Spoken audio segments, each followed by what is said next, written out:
Hey folks, how you doing today?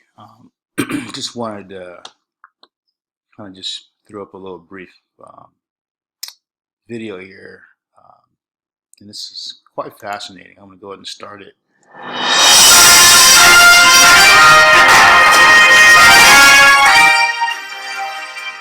Turn down the audio a little bit, but this is not my recording, but I just wanted to just kind of show something here. I thought this was pretty interesting here. Oh, maybe. This guy here is taking a video of the sun rising. Just want to get right to the point here. Now, let me go ahead and start this thing back up. Now, here's what's really interesting. If you look really closely, and I'll keep letting this run, here's the sun, and there are clouds, and there are clouds behind the sun. I'll go ahead and let this rise.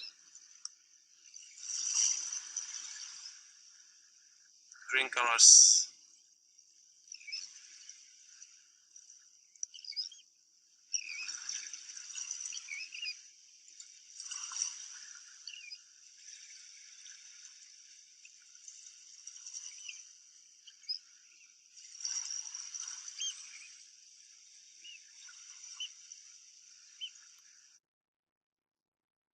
Just try to speed this up a little bit, but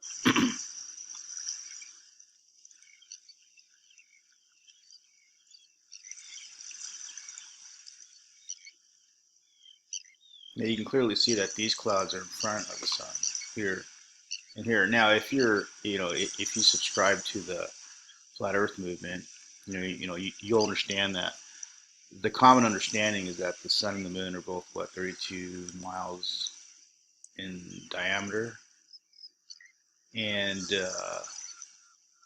they're 3,000 miles away.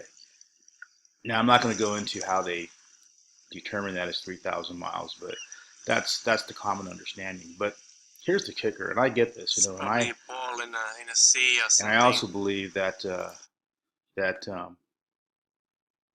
everything is under our firmament. The sun, the moon, the stars, they're all lights. But here's the kicker. I guess.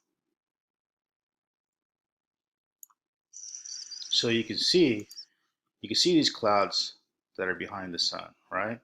Okay, and we'll say, oh yeah, well, that goes to show that the sun's only 3,000 miles away. But here's the thing: let's assume that we're on the West Coast, okay, and so we're looking out toward New York, and let's say there's heavy storms going on in New York City.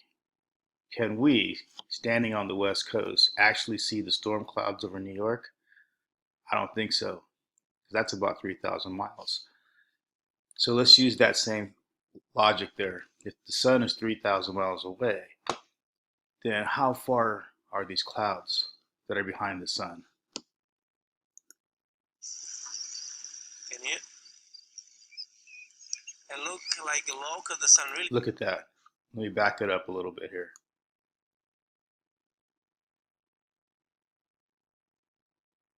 See those clouds? They're behind the sun. And they are not 3,000 miles away, folks. And I think this kind of goes into, I think it was a video that King Drop had about dimensions and the sun, going through portals and so forth.